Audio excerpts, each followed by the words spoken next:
começo mostrando um mapa do Brasil que fala um pouco dessas diferenças regionais. Hoje mesmo, a nossa vice-presidente do Conselho, a Sandra, estava me mostrando aqui, a gente estava num bairro super nobre, aqui de Belo Horizonte, e, em frente a ele, tinha uma favela enorme.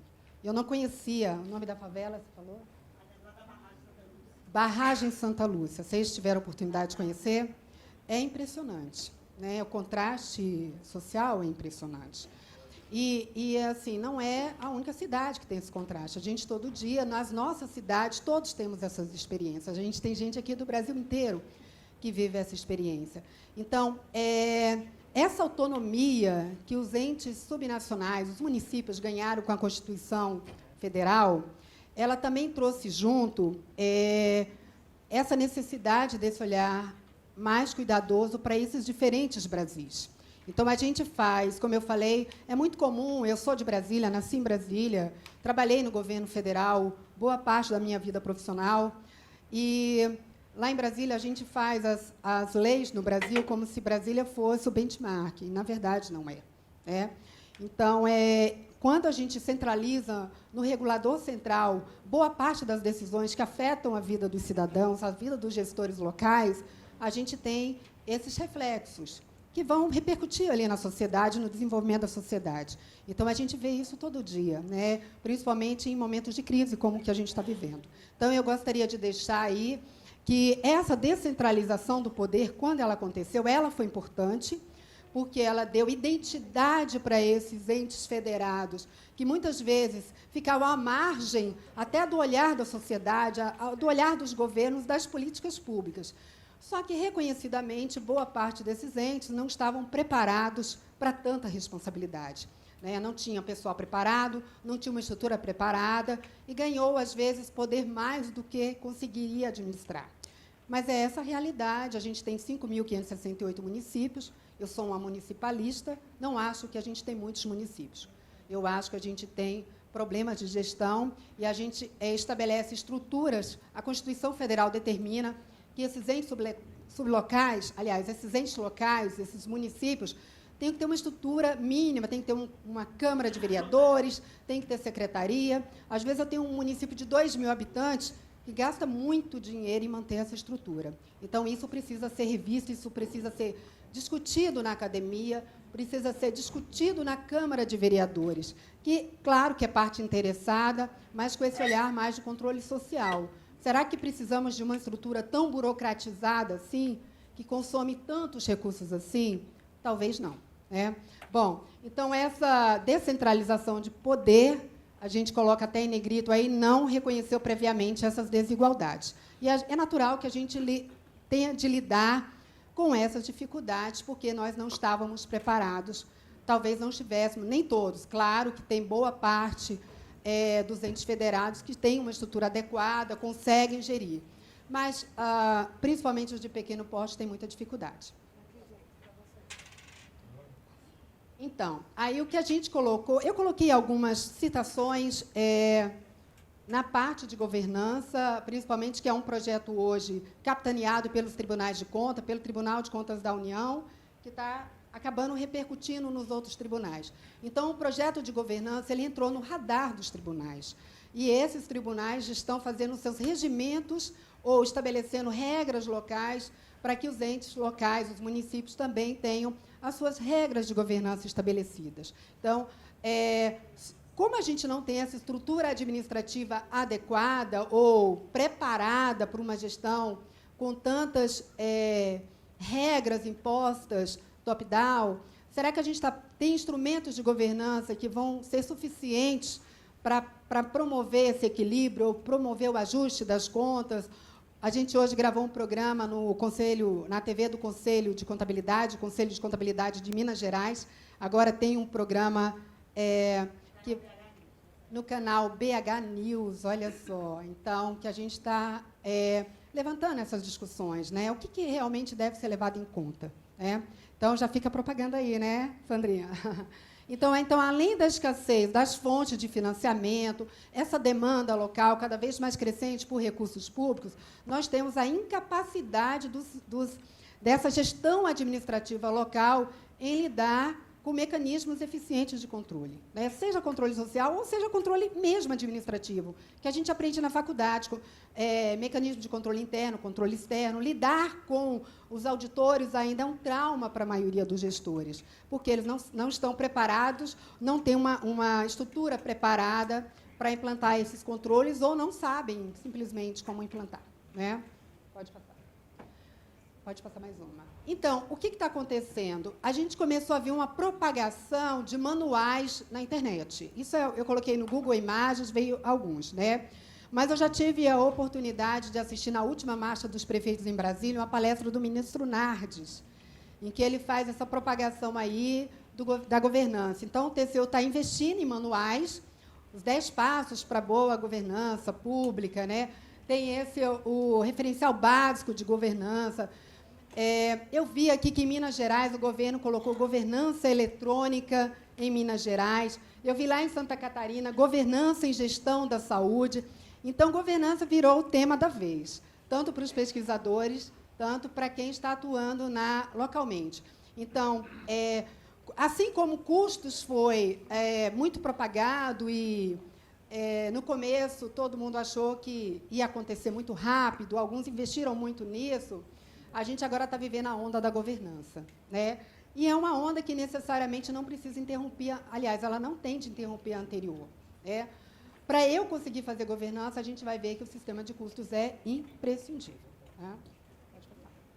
Bom, o que o TCU traz lá no manual dele, que as funções básicas de governança envolvem avaliar, direcionar e monitorar. Então, você tem que avaliar o ambiente, os cenários, o desempenho e os resultados atuais e futuros. Eu estou lendo porque está escuro, eu acho, para vocês também, né? Ou todo mundo está lendo bem? Ah, está melhor? E aí a gente tem lá, direcionar, orientar a preparação, a articulação e a coordenação de políticas e planos, alinhando as funções organizacionais às necessidades das partes interessadas. Olha só, usuário de serviço, cidadão, sociedade em geral, assegurando o controle, o alcance dos objetivos estabelecidos. E monitorar o resultado, o desempenho e o cumprimento das políticas e planos, confrontando-os com metas estabelecidas e a expectativa das partes interessadas. Então, assim, se a gente colocar ali na peneira, a gente já ouviu isso em outros instrumentos que a gente tentou. A gestão está sempre retomando esses pontos, né? O que a gente está trazendo como função básica de governança, ela poderia ser aplicada a qualquer controle que a gente fizesse no âmbito da administração pública, não necessariamente com essa roupagem. Mas é bom que ela venha, porque ela desperta o interesse, né? Então, quando você tem alguma novidade, olha, eu vou estudar governança, eu quero fazer um trabalho de governança. Então, isso, de repente, é uma forma da gente dar o start lá para a coisa acontecer. Mas são conceitos que todos nós, aqui como gestores, em algum momento já nos deparamos, lidamos com ele no dia a dia. A gente, no dia a dia, avalia, direciona e monitora. É assim que a gente vai fazer na gestão pública. Uns com mais propriedade, mais preparados, outros com menos propriedade e menos preparados, né? Então, a gente trouxe aí um relatório do TCU. O TCU ele está sempre monitorando, fazendo um relatório dos programas federais. E ele apontou a baixa capacidade do planejamento. Isso é um relatório de 2017, está na internet, a gente colocou ali nas referências. Ele fala, olha, foi um relatório sobre políticas e programas de governo de 2017. Então, ele apontou a baixa capacidade do planejamento e de coordenação das diversas políticas públicas, tem levado ao aumento do risco do desperdício de recursos, do comprometimento dos resultados e da baixa qualidade dos serviços para a população. Então, ele fez esse diagnóstico.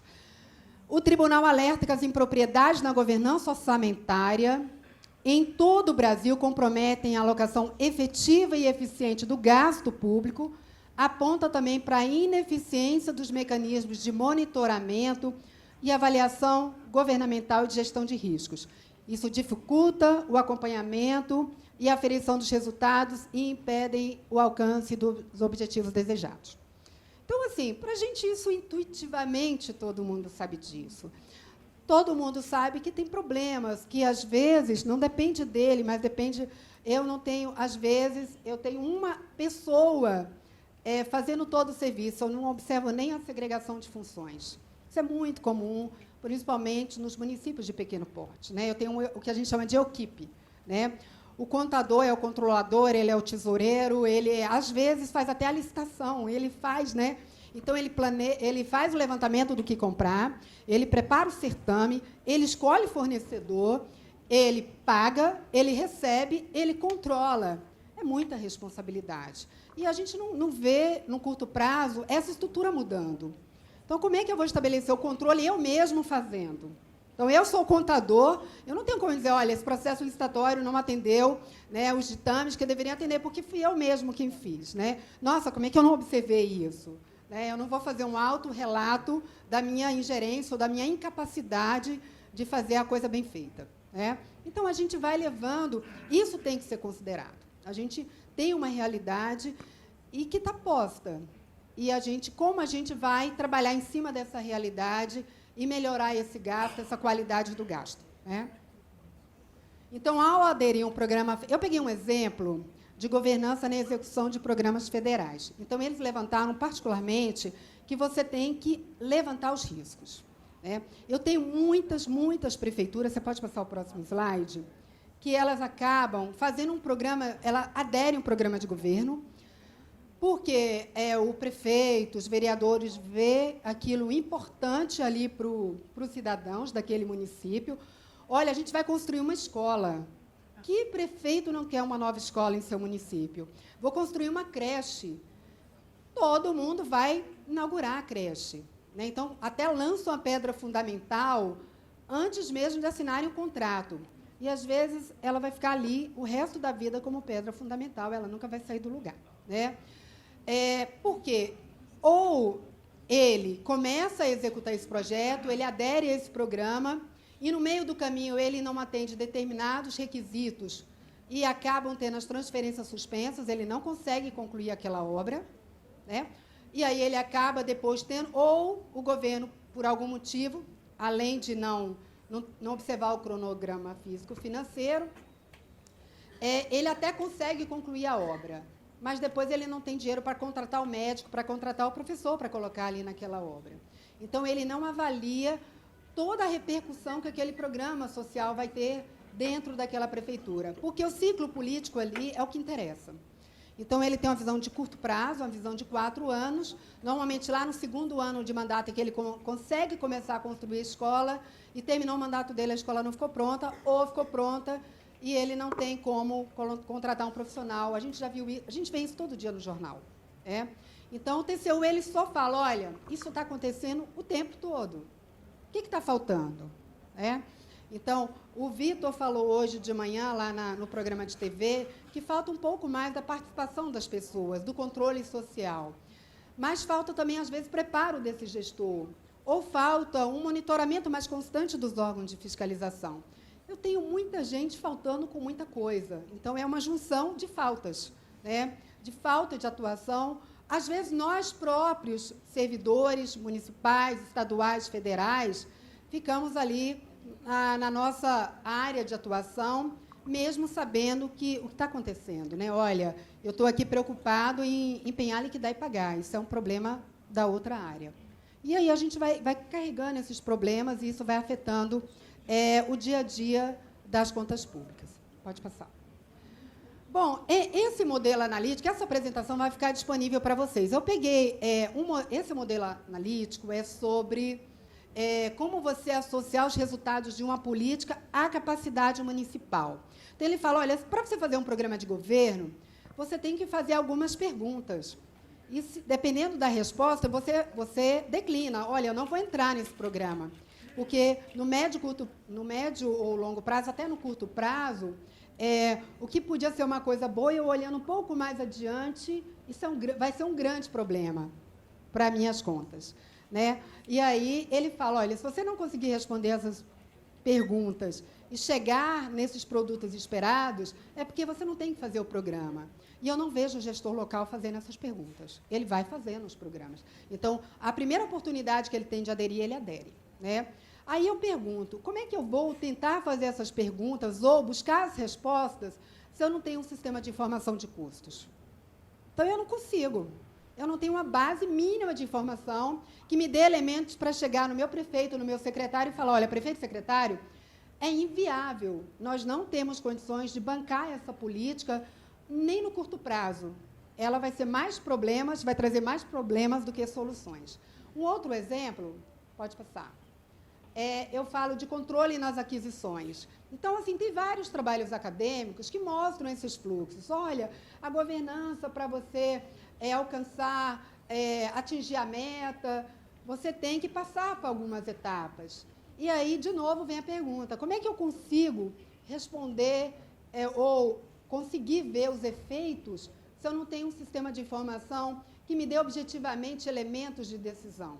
Eu não tenho. Na grande maioria, como eu falei, esse sistema ele começou a ser implantado, mas ele foi interrompido, porque muitos desses técnicos que estavam à frente não conseguiram vender para o próximo, o prefeito eleito, que ele podia usar aquele sistema de informação para tomar essas decisões. Então, sempre tem um sentimento de desconfiança. Gente, isso é comum em qualquer governo. Governo federal, toda vez que muda um ministro, ele interrompe as políticas daquele ministério. Mesma coisa nos estados, mesma coisa nos municípios. Então, nós tivemos uma renovação muito grande. O prefeito que entra desconfia do que saiu. O secretário que entra desconfia do que saiu. E a gente vive uma história de desconfiança. O Vitor cunhou hoje uma expressão que eu acho que a gente pode falar, que é o déficit de confiança. Nós estamos com déficit de confiança nos gestores públicos. O problema é que nós, servidores, fazemos parte desse grupo, né? Então, se ele não confia no gestor, ele não confia no servidor. E aí a gente não está passando a confiança para a sociedade, né? Pode passar. Então, aí a gente começa a pegar algumas citações acadêmicas, eu não vou ler, que faz a relação do sistema de custos com a eficiência do gasto. Nós tivemos várias palestras falando disso aqui. Por que a gente não consegue levar isso diretamente para quem toma a decisão? Pode passar. Sistema de custos no processo decisório. Por que eu não consigo mostrar que as informações que eu vou extrair daqui, eu consigo melhorar a decisão dele, assim, no curto prazo? Então, ele senta e fala, olha, o que é melhor aqui para o município? O que vai trazer repercussão? Qual é o melhor custo-benefício? Qual é a melhor decisão? Eu não consigo levar isso. Primeiro, porque eu não consegui levar adiante esse processo, esse sistema implantado. E mesmo aqueles que têm, eles acabam reproduzindo relatórios. Os mesmos relatórios técnicos que a gente está habituado a elaborar, a produzir, que ninguém lê. A gente acaba fazendo relatórios, no máximo, às vezes, o Tribunal de Contas dá uma olhada.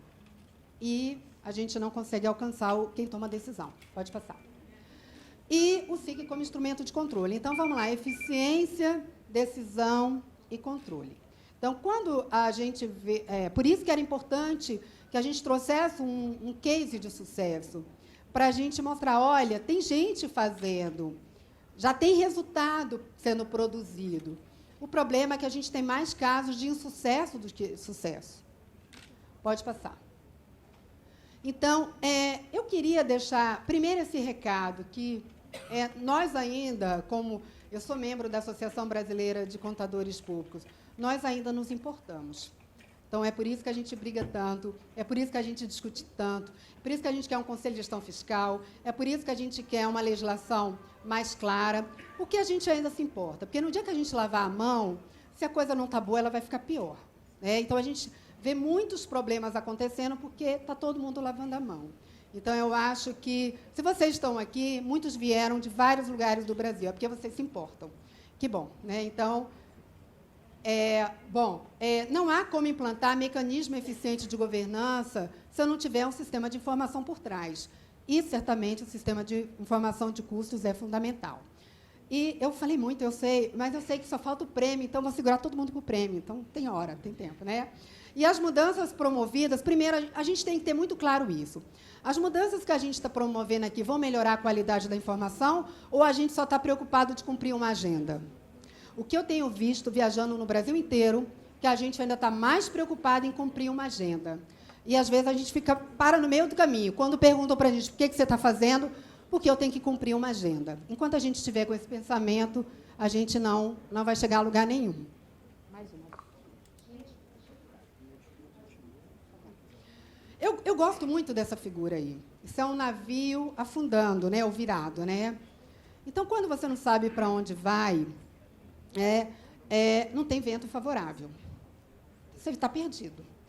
E a gente, infelizmente, eu vejo mais perdidos, né, do que esse navio aí, né, seguindo adiante. Então, por isso que eu falei assim, eu vou trazer alguém que saiba para onde vai, né? Então, a gente trouxe o município que está tentando fazer com que esse processo dê certo. E que fique como exemplo, assim como todos os premiados do dia, assim como todos os que já foram premiados aqui no evento, que elevem esses casos de sucesso para vocês se inspirarem, né? Para saber que a gente tem, sim, gente sabendo para onde vai, né? Gente, a minha participação não se encerra, eu vou passar para a experiência de Belo Horizonte, porque eu sou mediadora, mas o combinado é que eu faria essa sensibilização inicial para elas trazerem lá o caso de sucesso. Mas eu não posso perder a oportunidade. Nós tivemos aqui o lançamento do livro do Nelson, do Vitor e do Eudes, e estava programado para eu fazer o lançamento do meu livro também, que teve o ilustre prefácio da nossa presidente da Associação Brasileira de Contadores Públicos. Você pode passar uma, por favor? E não deu tempo da gente trazer, o livro não conseguiu sair da editora a tempo, mas eu consegui um presentinho para vocês. Se vocês não, como a apresentação vai ficar no site, a gente tem a possibilidade de ter o desconto até 31 de agosto, 20% do desconto. Então, saiu agora, está saindo do forno. Eu escrevi esse livro sobre orçamento, contabilidade e gestão no setor público, e eu espero que nos próximos congressos a gente já tenha ele disponível aí para quem tiver interesse.